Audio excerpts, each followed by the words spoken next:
leaders are once again speaking out following the city's most recent rash of violence. And we reported it first live at 5 over on WPRI 12 as the NAACP held a news conference at the Garrahy Judicial Complex in downtown Providence. They called for help from both the government and residents to help find and stop those responsible for the shootings that happened late last week. Eyewitness News reporter Todd Wallace is live from the Providence Mobile Newsroom with new details tonight.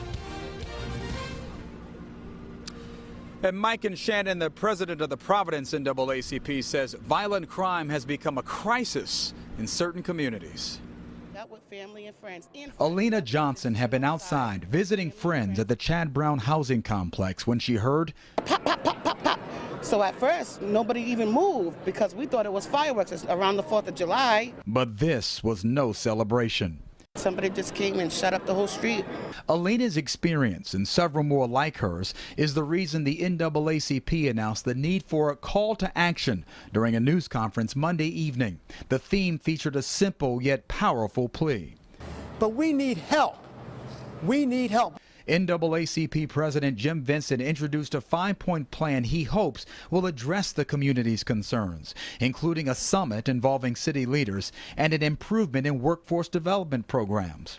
When you have people with no hope and they have nothing to risk, then anything could happen. But community leader Kobe Dennis reminds this group that everyone has a responsibility. We are looking at ourselves. All right, we are looking very closely at ourselves, and we realize that it is on us. It is on us, and I'll never stop saying that. While the recent rash of shootings is the reason for this meeting, Eyewitness News has uncovered violent crime in Providence is actually down by 45% over the past 2 decades. FBI stats we poured through show in 1991 there were 2,049 violent crimes. In 2012, that number tumbled to just over 1,100. When you talk about crime going down to people that are victims of crime, it rings hollow. It rings hollow because they're burying their loved ones. And living in fear. Alina Johnson knows that all too well. I just want to be safe to walk down the street to the corner store without getting shot. They didn't put the plan.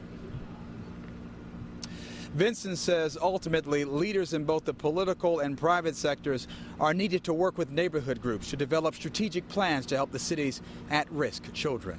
Reporting live with the Providence Mobile Newsroom, Todd Wallace, Eyewitness News.